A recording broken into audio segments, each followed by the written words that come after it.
Okay, so previously we have seen on how we can actually merge and combine, concatenate the data. Now we are going to look at how we can actually perform data transformation. So these are some of the crucial part of data processing, where especially when it comes to removing certain data or substituting the data, or sometimes you trying to find for duplicate data, or sometimes you look for outliers, values are not supposed to be in the range. So these are some of the techniques of data processing. So this is where you actually perform the data transformation. So you are removing or replacing of duplicate values or invalid values, and also how you want to handle outliers and how do you handle missing values. So we will see various techniques on how we can actually do that. I've already shared you the file, right? So you can just type in together with me. So first let us look at removing unwanted data and duplicates. So this most of the time the scenario happens whenever you have unwanted data or duplicates. Of course, in order for you to remove unwanted column, you can actually use the delete command. To remove, you can use the drop function.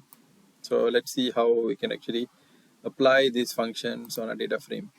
So let us actually create a data frame. So this one, let's say we call it as my frame 5.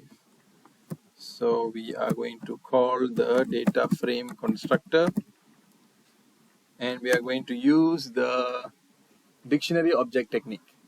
Right? Previously we have also seen, right, in the recorded video have seen another way of how to create a data frame, that is through the matrix, right? And we have actually set the index and also the columns. So now we're going to do another dictionary. So let us set the first one is the student name. So you all can type along. Is it big enough or it's too small?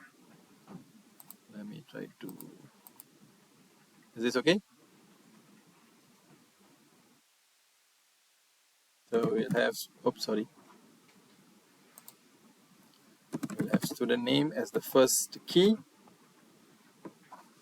and here we can create a list of student A, student B, student C. So this is the first list. We're going to create the gender. Sorry,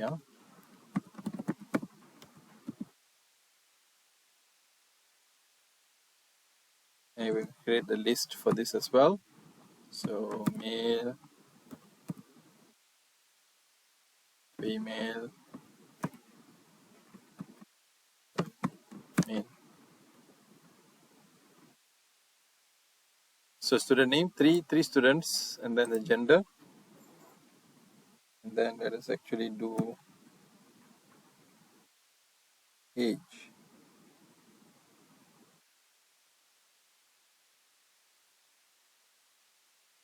So age, we're going to create a list of values. But here purposely we're going to create a long name list. So let us put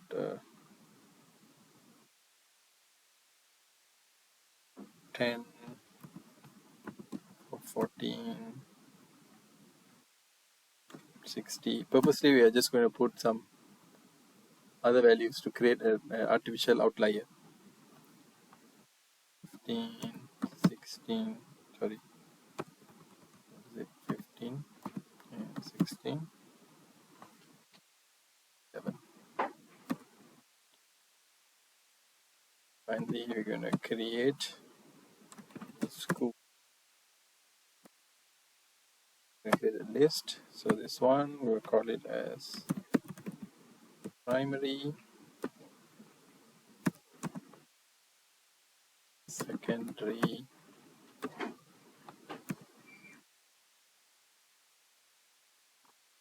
so we have 1, 2, 3, 4, 5, 6.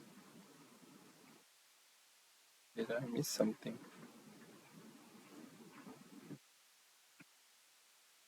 Oh, add another one more.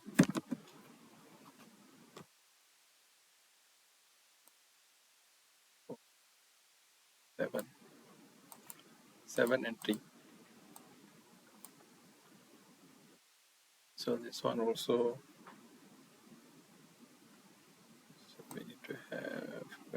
duplicate this.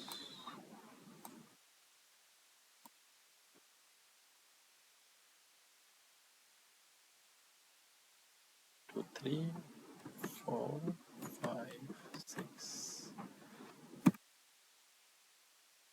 3.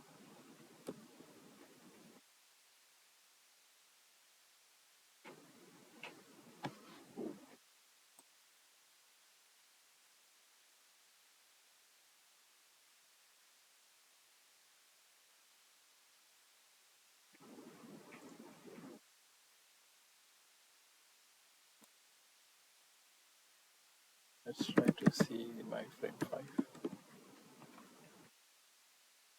Okay, I have to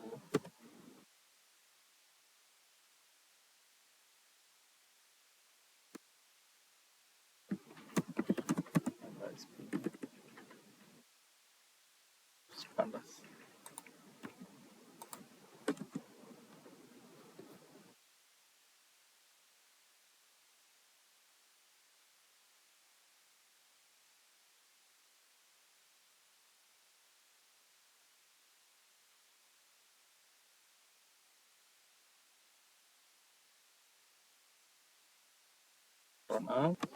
Sorry about that. We'll just create 7 entry, so we'll make all the length are the same.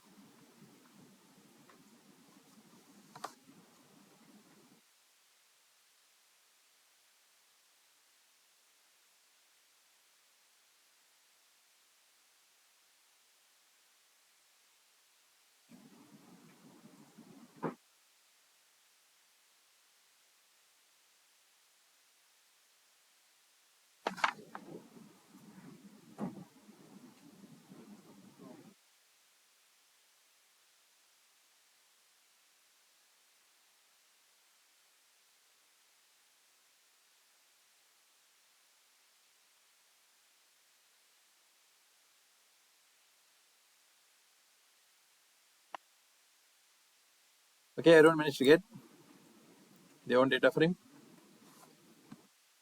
So once we have got this data frame, so let's see the first one. We can actually try to, if we want to actually drop a particular column. So how we can actually do that? So let's say you can actually type delete my frame 5, then you can actually put school. So when you do this, you'll be able to see that, oops, sorry, my frame 5. You're able to remove a particular column.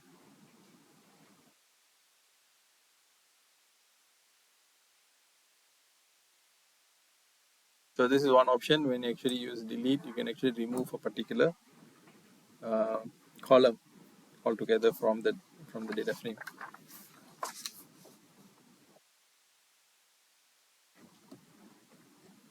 So you can choose any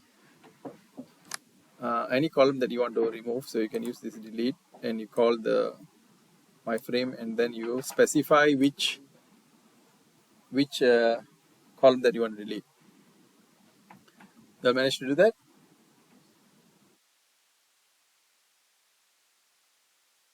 So let's say specifically, any question up to this point? If you have questions, please do raise your hand. So let's say if you want to remove the row index 1. So this is my frame. We already removed the column, the entire column of school. So let's say if you want to drop the row indexed 1, indexed. So here you can see the index always starts from 0. So if you want to remove the row index 1, then now earlier what we have seen, the function that we use is delete, del, delete. Specify the data frame and also the column that you want to delete. But let's say now if you want to delete a particular index, so you can actually use, you can type the frame name, data frame name, So in this case, it's my frame 5, right?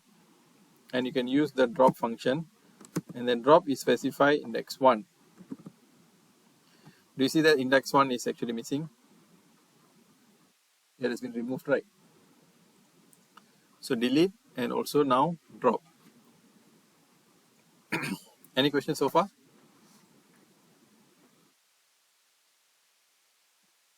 So of course, duplicate rows in a data set does not necessarily mean that it is extra information. Duplicate means it's unwanted, it's redundant, right? Duplicate. So it doesn't mean that if your data row is longer, doesn't mean that you have a good amount of data. You need to actually check for duplicate entries. And all these duplicate entries are unwanted data. If they're the same thing, they duplicate, then of course they consume unnecessary space, and also it consumes computation time if we have too much of duplicate rows. So definitely one of the processing technique is to remove the duplicates. So let us actually purposefully create a data frame with duplicate rows. So let us call this as item frame, and we are going to use the data frame constructor, and we are going to use the dictionary object. If it's too small, let me know. So we are going to create three things. We are going to create items, the color of the items, and also the price of the items. So basically we are looking at spot items. So items. So we're going to create a list. So this will be, let's say this is ball, this is bat, key, bat,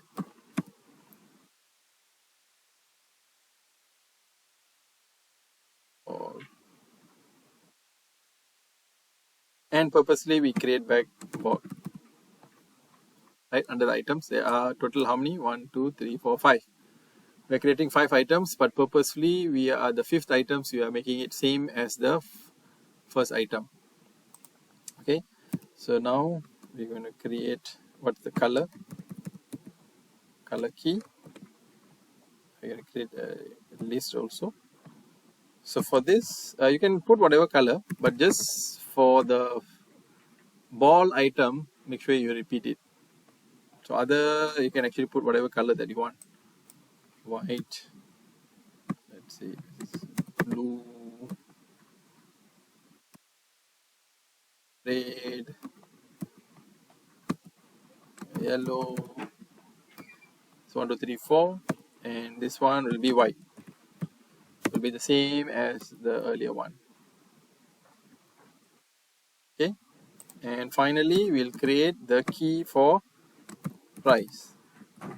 So price also, you can put whatever price that you want. I'm going to create a list about this one because price is going to be numeric value, so we're going to type the price. So let's say this 100, 500, not 500, I think this is too expensive, right?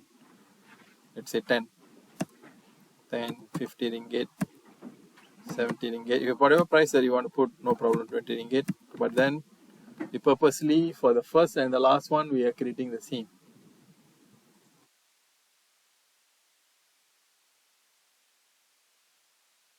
So let's try to view the item frame. You should get like this. So you should be able to see that index number 0 and index number 4, they should have the same. Others are unique, right? Index 0 and index 4. You are creating a duplicate entry. Everyone managed to get? You can put whatever value, but just create 2 of duplicate entry. Is it okay, guys? So we note that index 0 and index 4 are duplicates. So first, when you have a data set, in order for us to detect the duplicate rows, then you can actually use the duplicate function to identify are there any duplicate entries. So how do we do that? So what is the name of our data frame, item frame, right? And we use the duplicated. This is the function. The data frame name dot the function which is duplicated.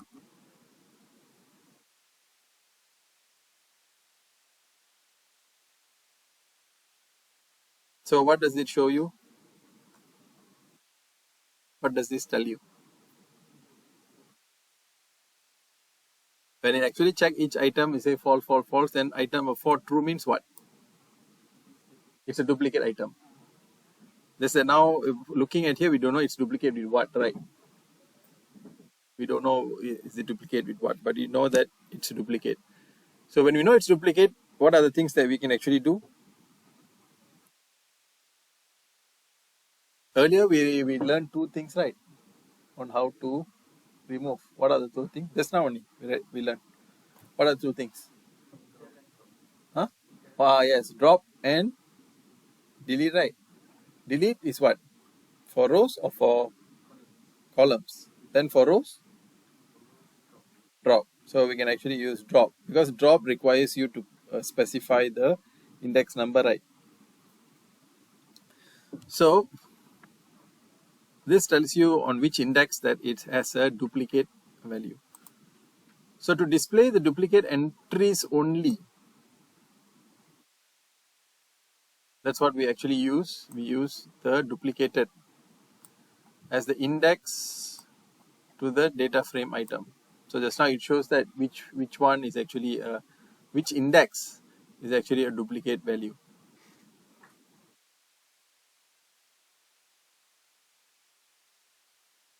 So if you want to display only the duplicate entries, then we use this frame duplicated as the index to the data frame. So index to the data frame means what? So you have the item, this is your data frame, what's this item frame, and you are writing it as an index. So when you're using, earlier when you use the data frame with the duplicated function, it produces the entire entry and it tells which one is duplicated value. If you want to only display the duplicate value, so what do? You use that function as a index. So index means this is what we're doing, right? Item, and we use square bracket is the index, right? So you type as item frame dot duplicated. So now what it happens, it only show specifically the item that the row that is duplicated.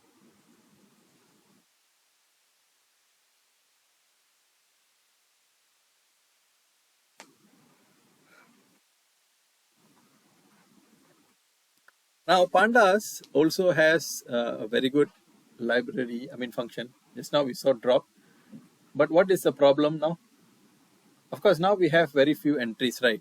We only have like 4 or something like that. So we know that there is one entry that is duplicate, and we know it's index 4, so we can actually use the drop function. But if you have a lot, do you think it's wise to go through check one by one? It's not a good thing for you to do, right? So there is another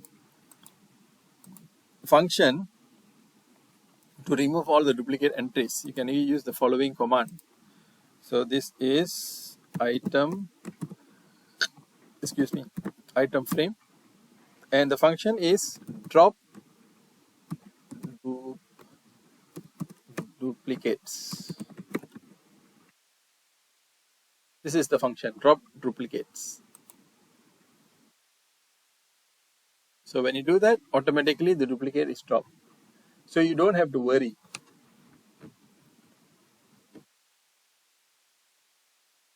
So far in this section, what we have actually learned, we are actually under the big topic of data transformation.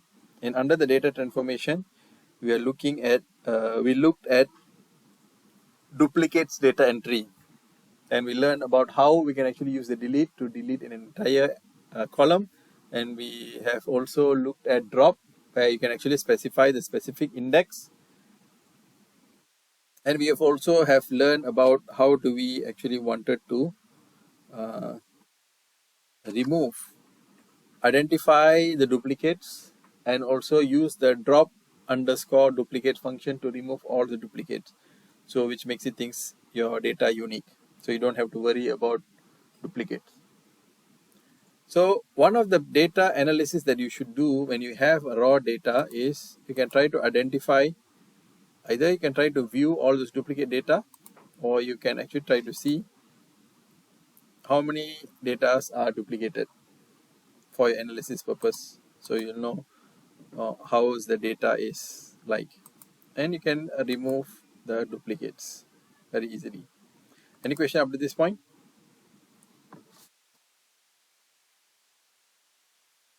All okay? So under data transformation, just now when we actually created a data frame on the students, if you remember, there is, where is it? This one is nicer, right? Okay, okay, this one. Students that are here, do you notice something which is abnormal here?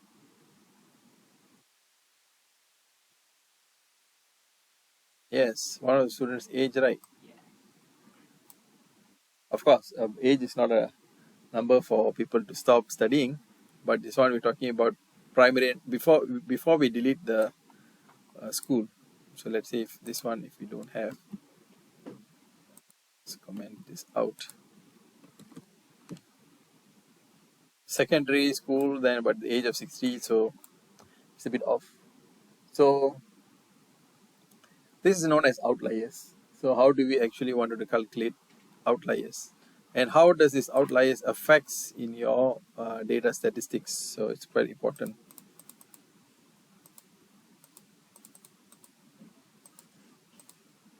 So outliers, what are outliers? They are values that are outside of the expected range. So what are the common causes of outliers? One could be human error during data entry, maybe accidentally 16 but type 60. Measurement or instrument error, this is if the data is being captured from data acquisition. Experimental errors during data extractions or manipulation, this is all errors, various types of errors. Intentional errors to test the accuracy of outlier detection method. So there are some algorithms are meant to test how good is the system in detecting outliers. So maybe intentionally such data has been done. Like just now we intentionally created that data frame, right? So when we are in the step of, we have already done this, the phase of data acquisition. Now we are in the phase of data preparation. This data preparation, as mentioned earlier, is the most time consuming before do the modeling part, because of this, or the various nature of the data. So we have to make sure that we're trying to detect the unexpected values, because when you don't treat this, then your model won't be accurate. So let us create a data frame student. I think this one we can actually do the same as before. We copy from the earlier one. Don't have to type all over again, right? Where is it?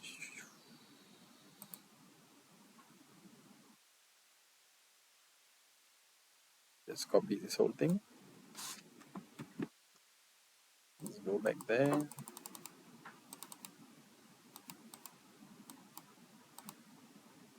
We just change the name of the data frame now. So we call it as the student frame. Okay, let's call it as student frame. So when we view this again, we can actually see that age of one particular student is actually 60, right? So unexpected value 60. Of course, we have entered it wrongly, and this is to be considered outlier. Later, statistically, how we can actually describe that as an outlier, we can actually see. Now, how do we want to, whenever you have a particular data frame. It's in order for you to know how is the distribution is like. There is a function that is known as describe.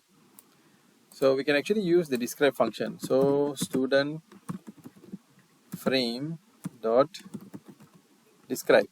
So describing, it will describe statistically. Now, when you use this describe, do you notice one thing? This is the data frame, which has 1, 2, 3, 4. But statistically, it only return one column. You know why? Yes, it only returns the numerical value. You cannot perform statistical distribution from primary, secondary, right? Those are actually nominal values. So when you use describe in your data frame, whatever that is numerical in value, it actually gives you the distribution. So it automatically, what are the things that it gives you here? What is count? Count is the number of entries that you have. Do you have 7? 0 to 6, right? You have 7. Number of count, 7. And what is mean? Mean is the average, right? The average value. What is standard deviation? Anyone knows what is standard deviation?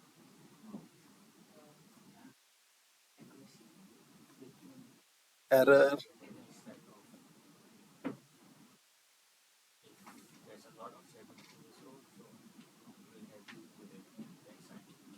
Okay.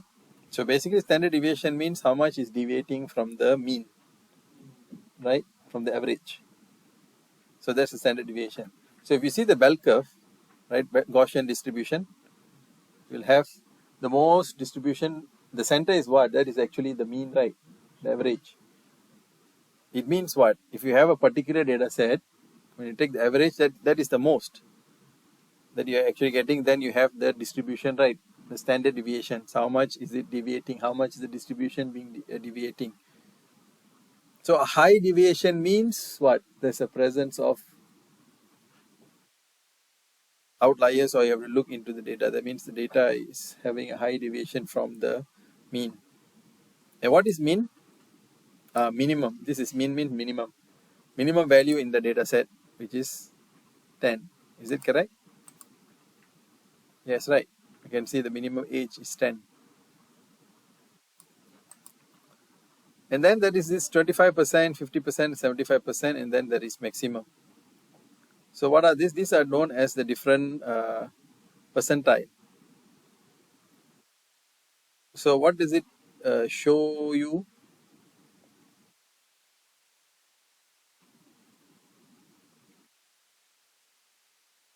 What does it show you actually?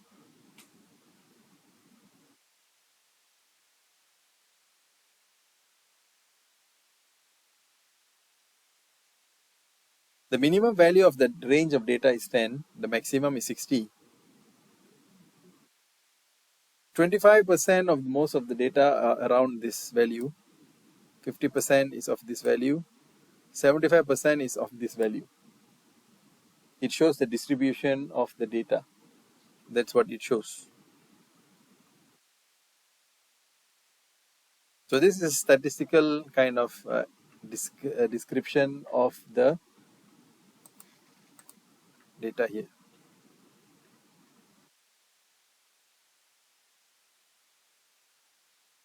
So when you look at this, minimum value is this. 25 percentile value. 25% is of this value, 50% of this value. 75 percentile is of this value, and the maximum value is 60. So this is the distribution. So of course, only the statistics of numeric columns is calculated, and because age is only numeric, so that is calculated. So as what we have seen, it gives the number of element, which is the count. Mean, standard actually gives the standard deviation, which is the average deviation data point from the mean of the data. Minimum is the minimum value, maximum is the maximum value, and all this percentile, first quartile, 50th percentile, the median, and also the 75th percentile, the third quartile of the values. It actually shows the distribution of the values. So later we will see in the diagram format, so you can actually see how the distribution of the data is. So because there is an outlier, it actually shifts the statistics. How does it shift? By right, according to the data just now, you should be having around like 14 or 15 as the average years, right? But however, the average of student is 20. Are there any student around 20? No, right? By right, students, have 15, 16, 15, 14, 10, 11. But because of this one outlier, it actually skews the data. So that's why the importance of identifying the outliers of the data. So because now you see the average student becomes 20 just because of this presence of one outlier. So you can see how outliers can actually affect statistically the distribution of the data. So of course, if you want to actually specifically find what is the standard deviation, you can actually standard deviation. So it shows the standard deviation.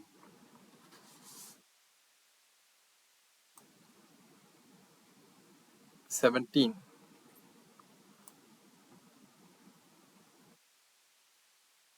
So this is age is not the 17 is not referring to the age.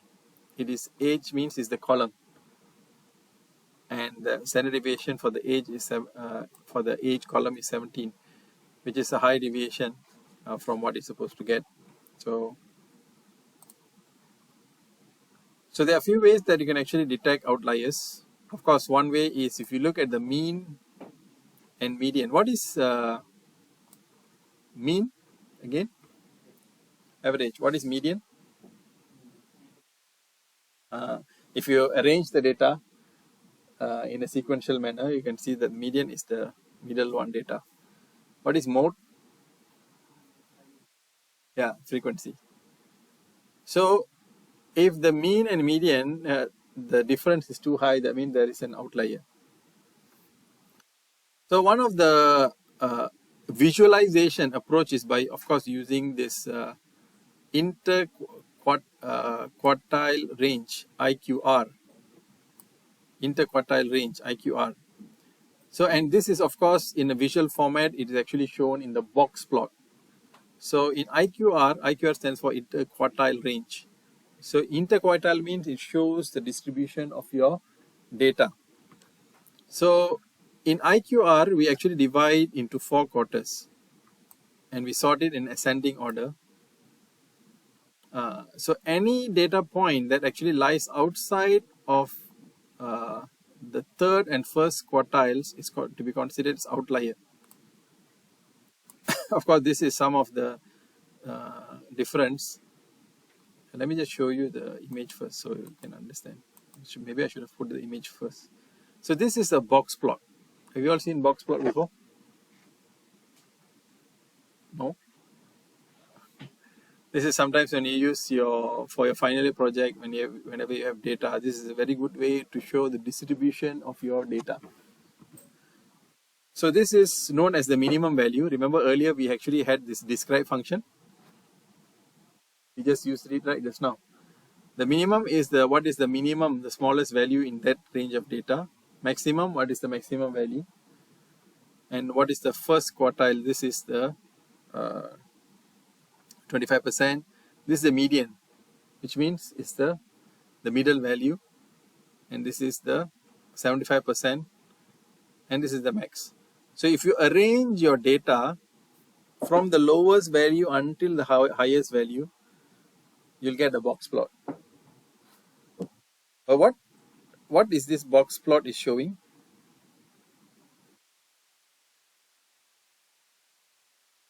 This box plot, if it's very short, means what? If it's compressed. If it's long, means what? this quartile shows that most of the data are in this region. Most of the data are within the first quartile and also third quartile. When you see the box plot, most of the data are there, and median is the middle, right? And then you have the whiskers. These are some of the data that falls out of this third and the first quartile, to show that there are some data which doesn't fall in the majority. So it gives you the outlier values. Is that okay? Are you able to visualize this? So this is Q1 and this is Q3. So if you look at Q1, Q3, so if you want to find what is the interquartile range, that means the whole range, basically what you do, you take the third quartile value and also the first quartile value and you minus, of course you get the range, right? So that's what the range that you're getting. So anything that lies outside some small multiple of the difference between the third and first quartiles is considered as outlier. Now take note that there is a small value, multiple of the difference. So there is a small multiplier value that you have to actually incorporate to find out what are the outliers. So meaning to say that most of the data falls within Q3 to Q1, right? Any data that falls outside of the multiplier of the difference between the third and first quartile is known as outlier. So what does that mean? So first, in order to find out which data that falls under the outliers, you need to take the Q3 minus Q1, which is, where did we get this 15.5 and 12.5? Yes, earlier when we use the describe function, we got it from here, right? This is Q3, this is Q1. This is what? Median. This is median. 50%. Okay, so we got that. When we minus, we get the range is 3. Then there is a standard typical interquartile multiplier value, which is 1.5, whereby we can actually use this to find the lower and upper values beyond which data points can be considered as outliers. So which means IQR just now is what? 3, right? 3 times the multiplier 1.5, you get 4.5. Are you all okay? So which means, how do you do this 4.5?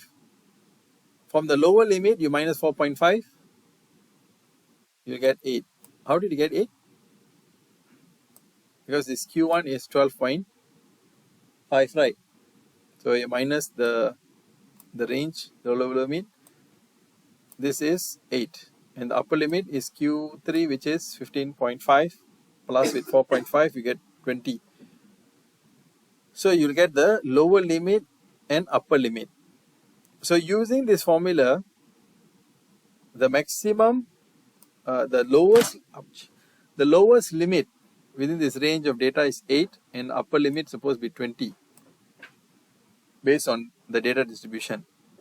So which means any value that is less than 8 or greater than 20 can be treated as outlier. So do we have outlier just now? Why? Because the value is 60. That based on the box plot and whiskers and also the range of the minimum and also the maximum, the 60 is already out of the upper limit, right? So which means that is outlier. So maximum is 20, but our actual value is outlier 60, it's more than that.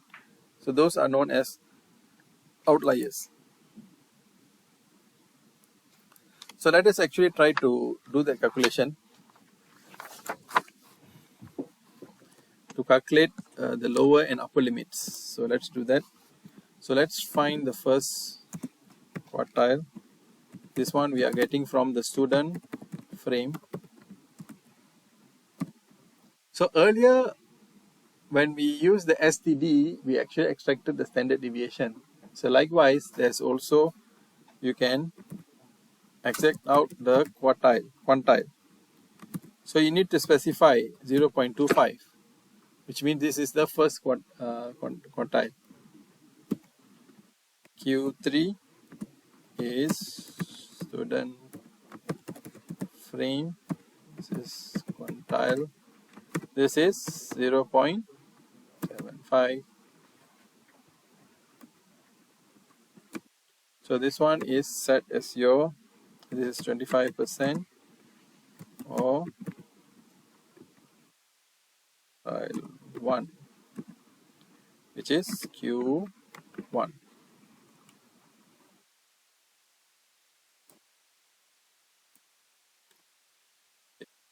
75% of quartile 3 is Q3. So if you want to find what is the interquartile Q3 minus Q1, and this is what you get, the quartile range, which is IQR. And we are using the multiplier of 1.5. So IQR multiplier equals to IQR multiply with 1.5.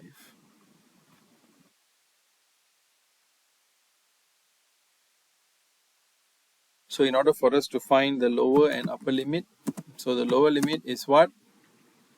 Q1 minus or plus? Minus, right? Upper is equals to Q3 plus IQR multiply. So we can actually print out the lower limit is that. This is lower.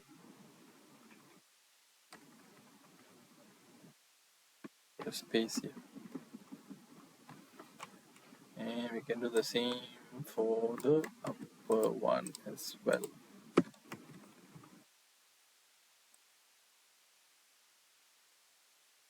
And this is upper. So let's see, Avik, what did I do wrong? Let me check. Oh, typo error. This is student. Okay, should be fine. Yep.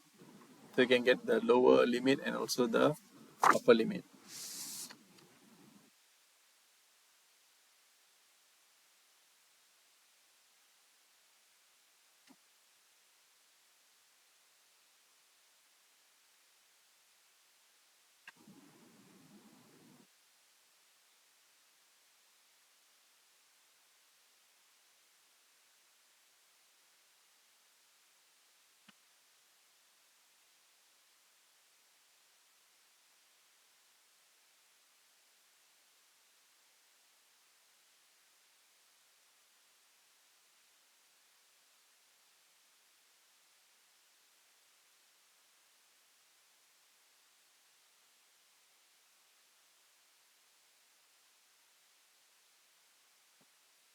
Everyone managed to get?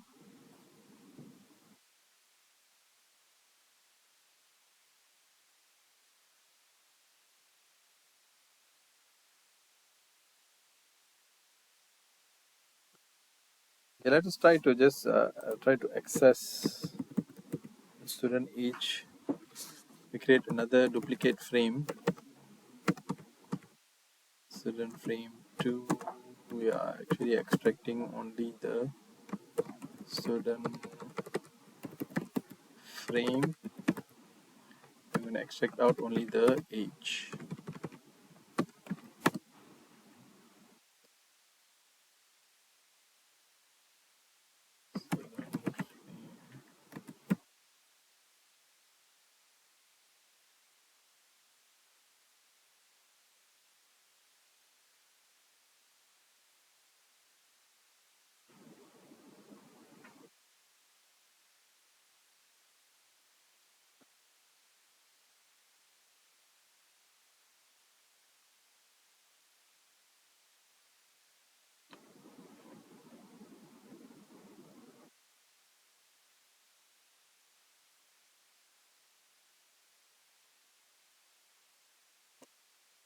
let me just try something. Okay, so what we have actually done earlier is we have actually found out what is the lower and also the upper limit.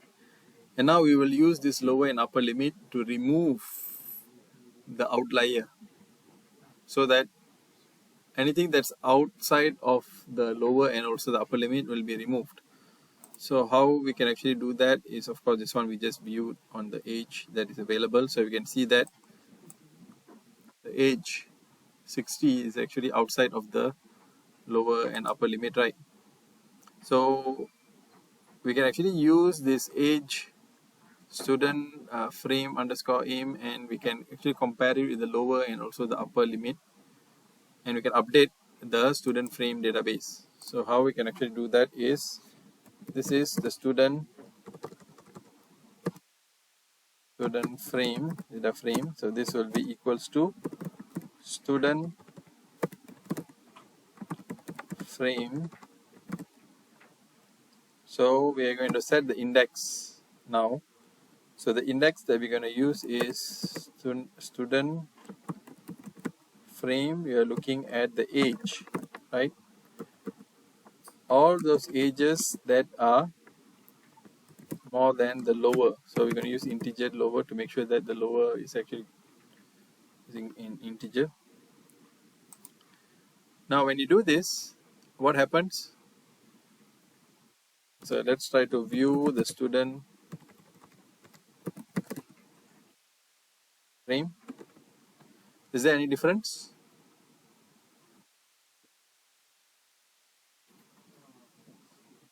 Oh, sorry, hold on. I think earlier because I did something, that's why 60 is missing. Let me go back to the initial one. Okay, let's do this. Okay, now let's go back here.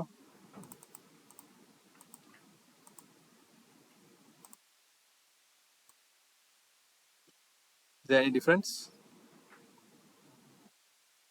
So what we're doing, we are updating the student frame, and we are actually checking on the age to make sure that it only displays or updates all those age which are larger than the lower. What is the lower value? What is the lower value that we calculated just now? 8, right? So there's no changes in the data frame because all those ages are above 8, right? So there's no changes in this particular case. But let's say we just copy this and do the same thing, but we are going to do for upper. So make sure that all the values are below the upper value. So now do you see that it is removed? 60 is no longer there.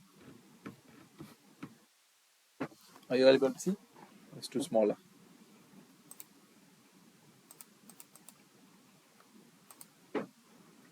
So when we use this, we automatically trying to update all those list of values which are only more than the low value and less than the upper value.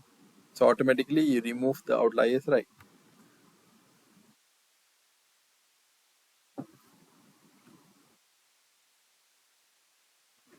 So this is what way you can actually remove the outliers and make sure that your data is being updated. So what we have learned is we have actually learned to try to look at outliers, and we have gone through the box plot, IQR, interquartile range, and also how the interquartile 25%, what is the minimum, 25%, 50 is actually the median, 75% and the max value. So anything that is more than the mean and max value, they are known as outliers. So when we use when we actually calculate the lower and upper limit, we can use this and then we can filter out from our database, from our data frame. Any question up to this point?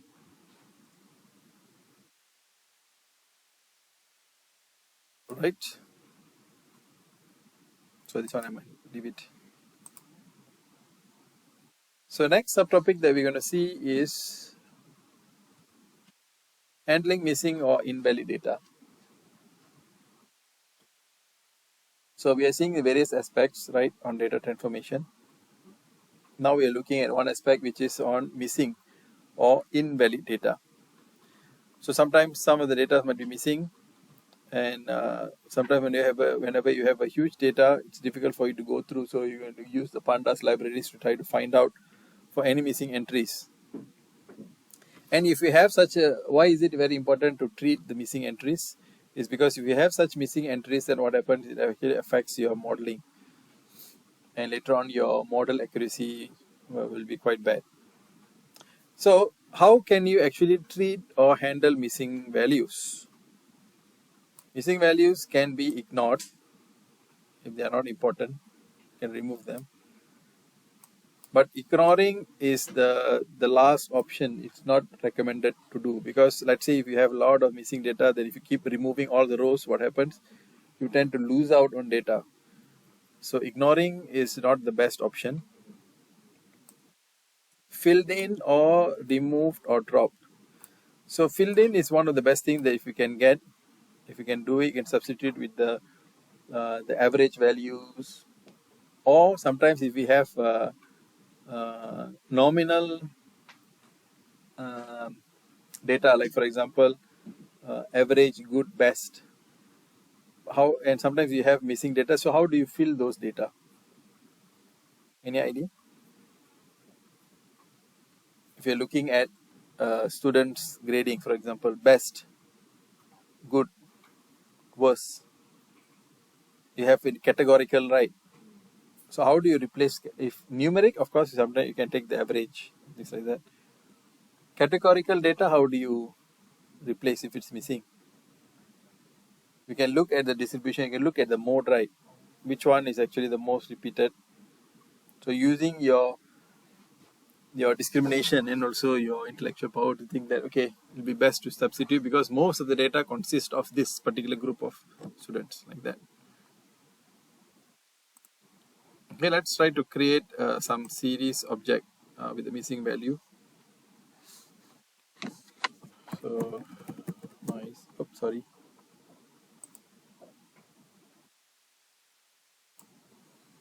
So hold on. Okay, this is okay. So this is code.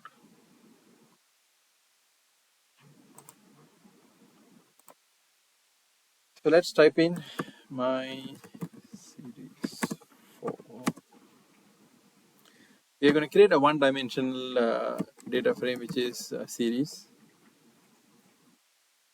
So we're going to create a list. So, oops.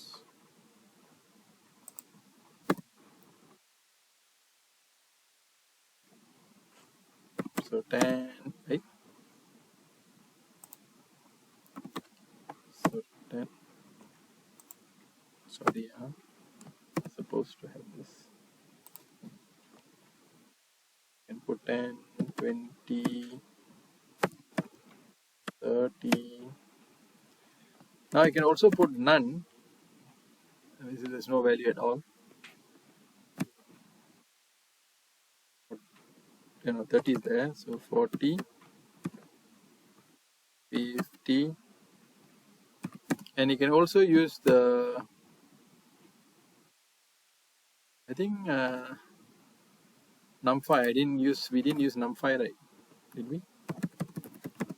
Import numpy as NP. We can use this to create not a number. Any n stands for not a number. And we set the index to this 0, 1, 2, 3, 4, 5. How many we have? 1, 2, 3, 4, 5, 6, 7. So 0 until 6. Creating the index.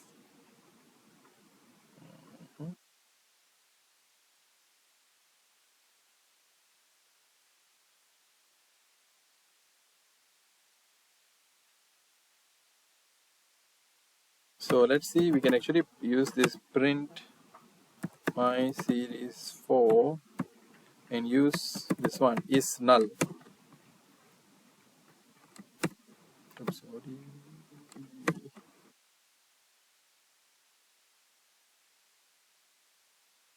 So this is null function is used to check whether if there's any missing data.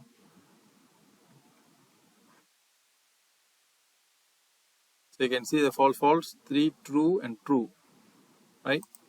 So if you see my series 4, you can see it's correct, right?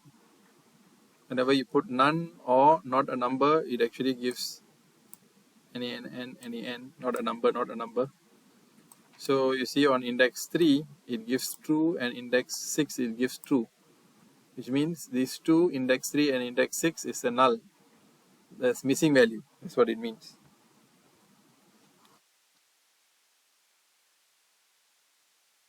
To get specifically, everyone managed to get this?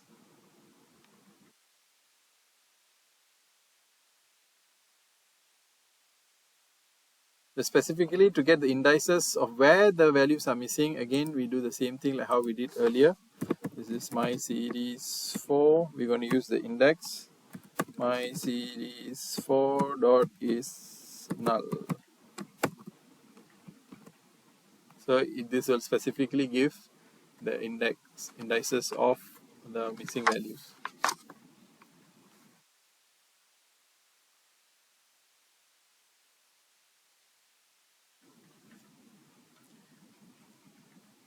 Earlier we have used the drop function, right?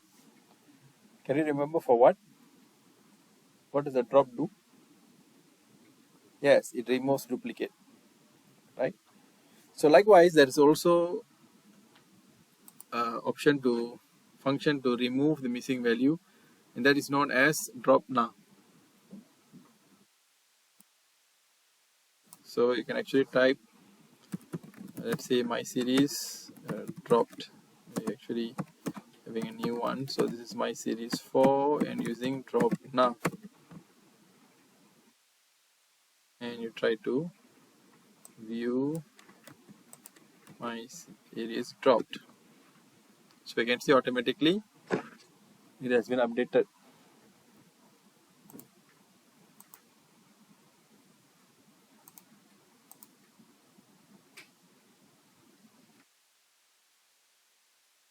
So this is one option, right, to remove. It's not the best thing. Don't get excited and use drop now and remove all. This is removing is should be the last option. So by right, what you should actually try to do is to try to fill in those datas, and the process is known as data imputation. Of course, one of the widely used method is mean value. So that means we try to replace the missing values by the average value of the particular column that the value is missing. This is one way that we can actually use. So let's try the same thing.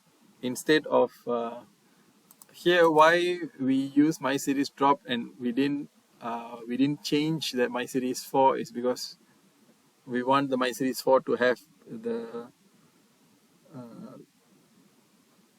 the null values, right, for our next exercise. That's why we didn't use my series here, otherwise it'll be overwritten, right? So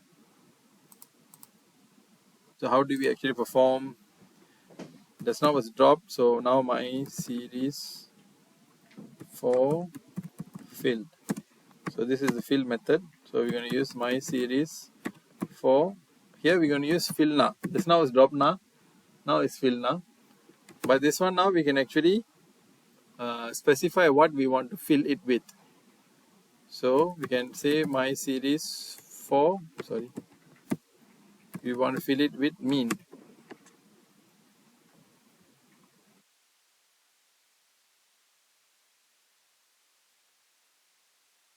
So if you view my series 4 fill,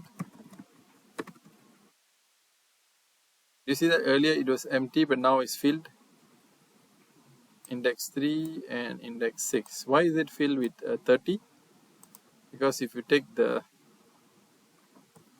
mean, we get 30, right? So it's substituted by 30. So this would be better than removing the data. Is that okay? So that's one way of filling in the data instead of removing. Of course, we learn how to remove by using the drop now and also fill now. In fill now, we can actually impute the data with the average value, which would be better. Now, there's another function that we can actually use is what we call as the data mapping. Now, data mapping functions are quite useful in the sense that uh, you try to map the list of matches between two values. Using the key function, you try to map and then you try to substitute the values. So to define a mapping, then we can actually use the dictionary objects, because dictionary objects got the key and also the values, right? So you can use the keys to actually try to map to the particular key and you can substitute the values. So this is one way. So we are looking at data transformation subject matter. So we just looked at how to replace, drop. Now we are looking how we can actually use data mapping to also, it's a powerful function for us to try to substitute the values. So this following function accepts a dictionary object as an argument to perform mapping. So we can use the replace function to replace values. You can use the map function to create a new column, and you can use the rename function to replace the index value. So replace, map, and rename. So the replace function actually replaces the matches with the desired new values. So this is, it looks at the key and key. If it matches, the value of those key it can actually replace with the new one by using this idea. So let us create a data frame. So this one, let's say this data, we're going to create an dictionary object. So let's start with color, create a list. This is blue, green, and yellow, red, and white. One.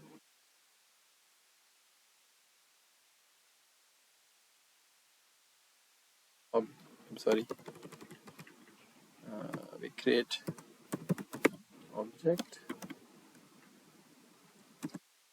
The object is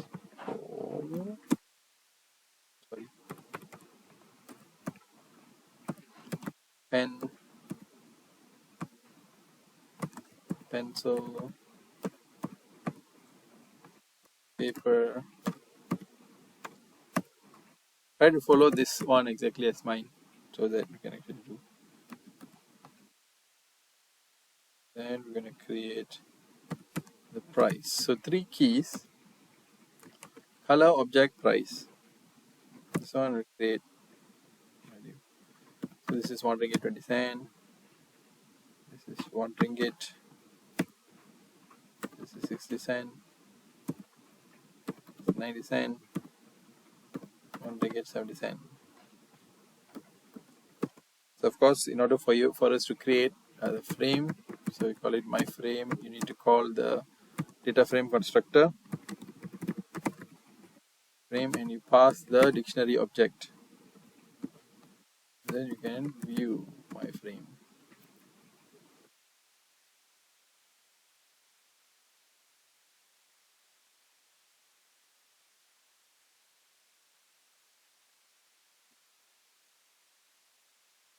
Everyone managed to get this?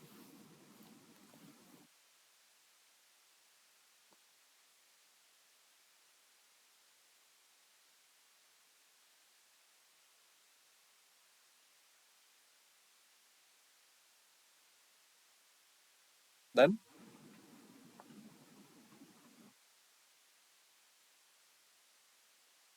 So we're going to try to illustrate the first one, which is replace, by mapping the data.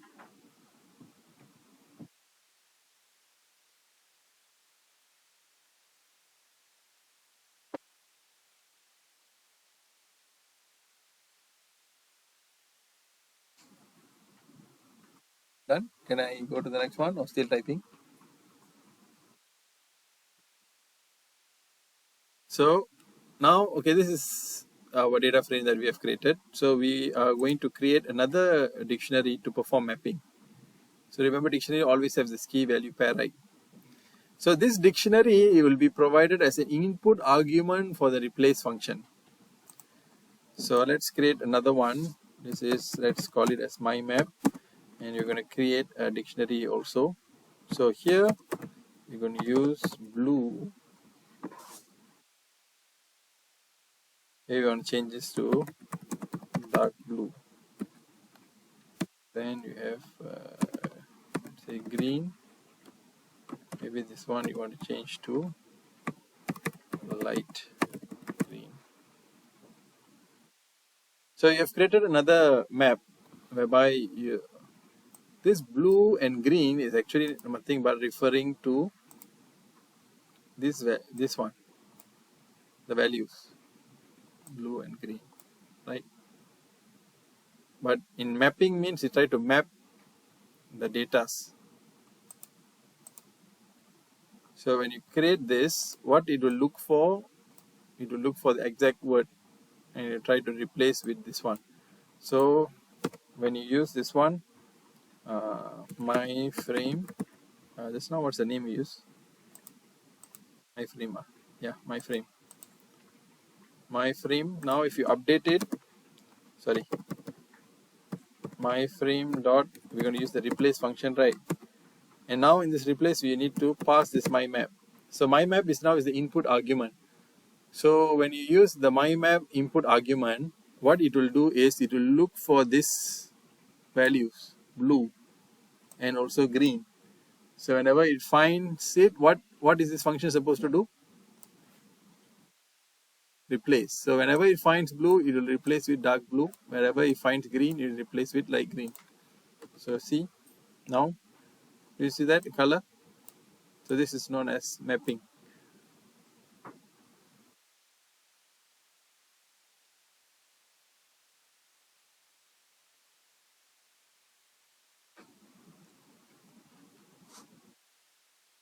Is that okay? So this replace function also quite powerful in the sense that you can also use this to replace not a number values contained inside the data structure.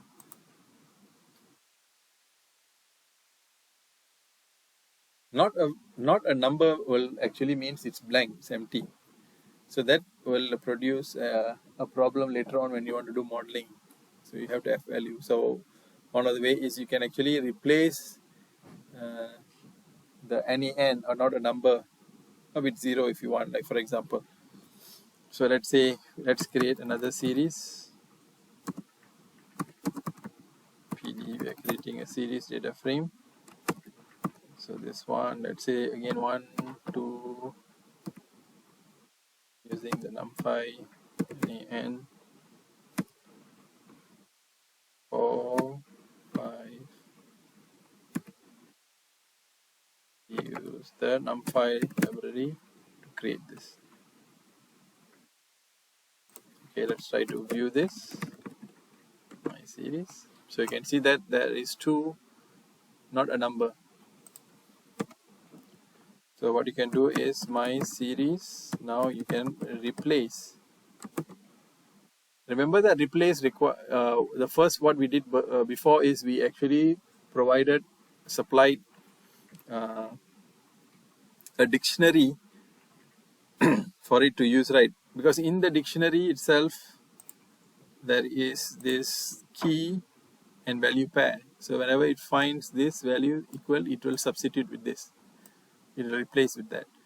But now this one we are not in the input argument.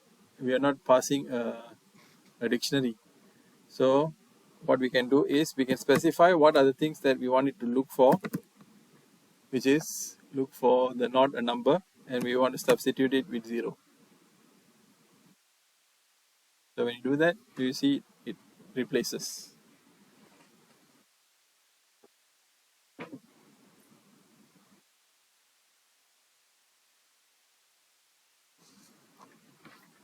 All okay, able to follow?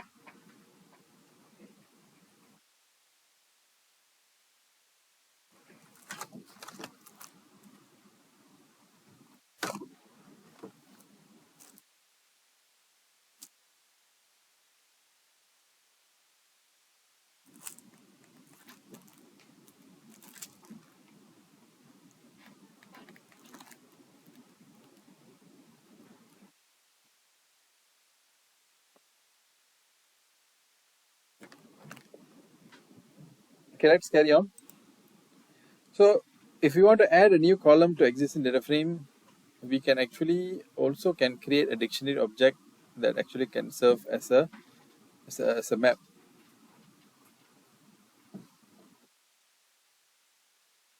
So let's create this is like how we created a dictionary map just now, my map. So we can create my map 2. So this one we create a dictionary object. So earlier, what we actually did was we looked at the color, right? We tried to substitute the color, right? So here, if we look at the data frame again, we have color, we have object, and we have price. Now what we're going to do now is we are going to create, we want to add another column, and this column will be the shape. Or to add a column attribute is the shape. And what we're going to do in this dictionary is that for each of this object, we are going to define the shape of it. That's what we're going to do in this dictionary. Okay, so that's why we are looking at like the ball. We're going to define the shape, which is what shape is it? It's round. Then what else? We have the pencil. This one, okay, it's long, for example. Then we have pen, also long. And then we have what? We have which is cylindrical. Sorry.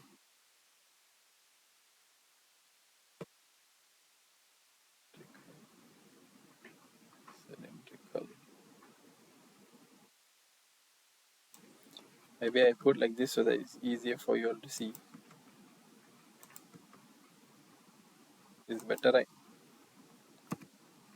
Cylindrical and paper. This is rectangular. Oops.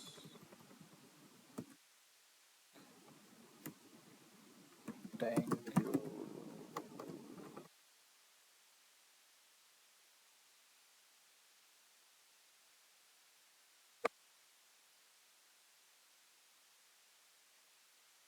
Okay, so we have created this my map.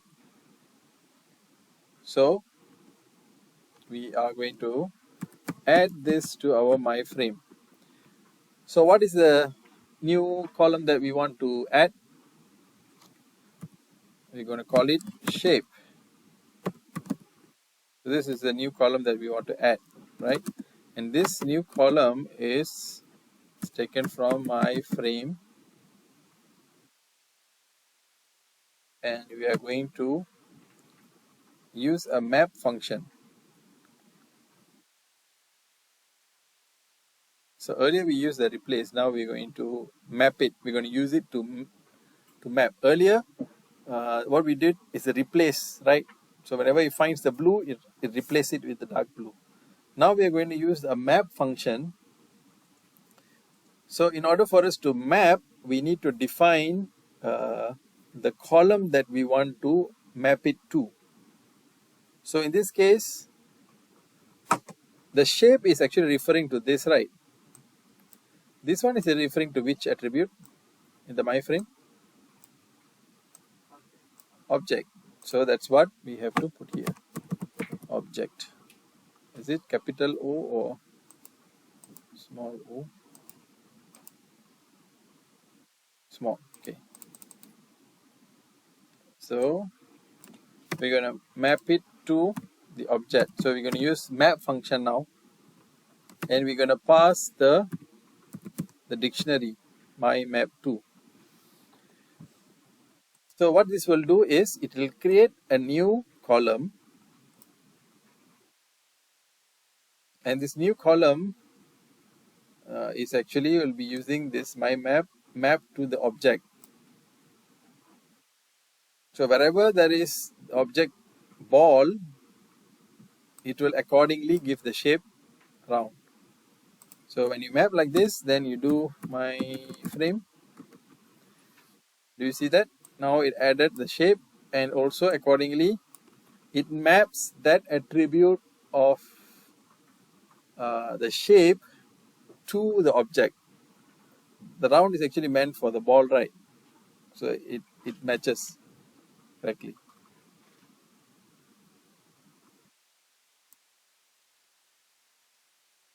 Is that okay?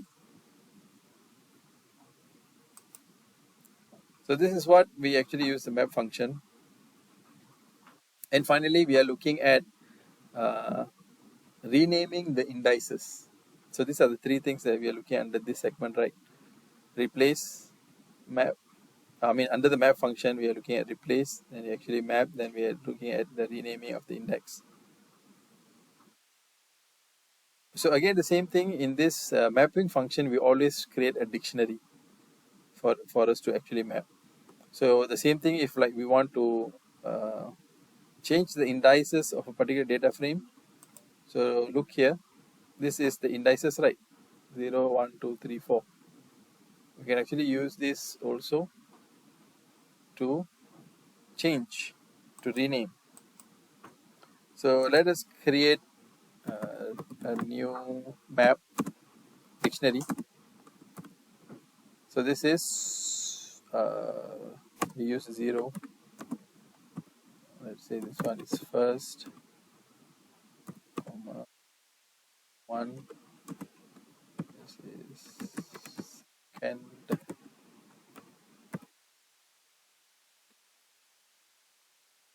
This is third.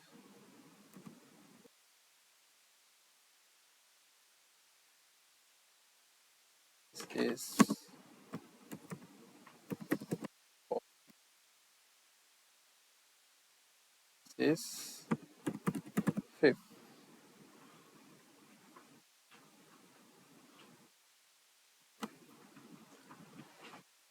So we created a dictionary on this.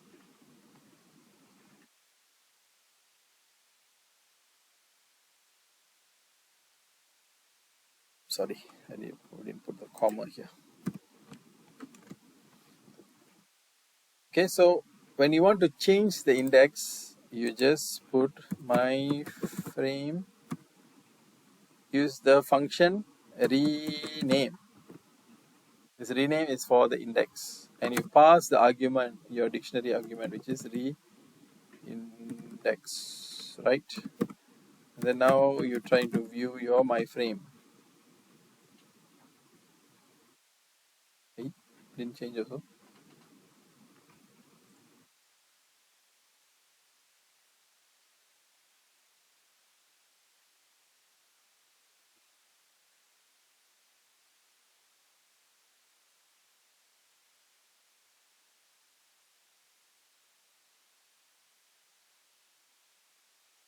Oh, okay, okay.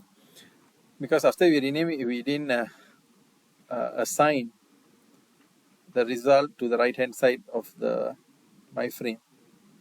Meaning to say, you need to do something like this, my frame. So by right,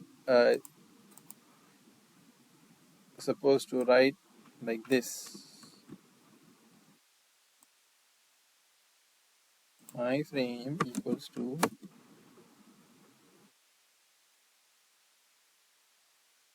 rename index. See if it's updates. Check out. Yep. Then we need updates. On the right hand side, if you never assigned it, then it's not updating.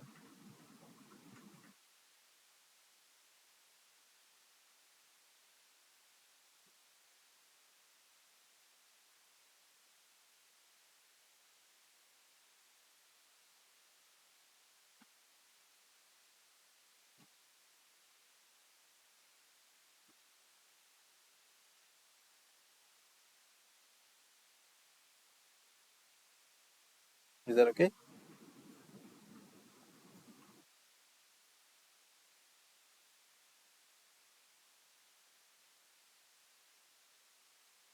And you can also specifically try to change. Maybe with this, we'll try to, yeah, we'll end with this one example. So let's say we just create my frame to my frame. So we're just copying into my frame.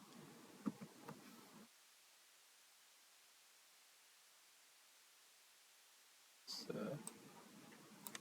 view my frame is the same thing, right? It's the same thing. So let's say if we want to, earlier what we have actually done is we re-index the whole thing, right? The whole index.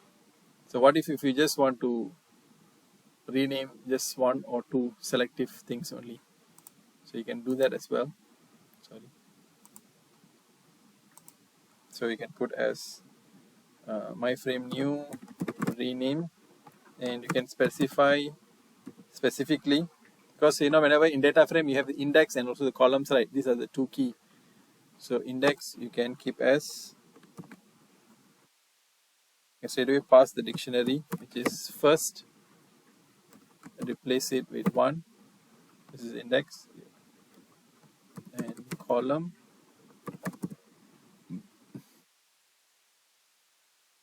let's say object you want to replace it with items. Do that. Oh, sorry, this is columns, right? Yeah.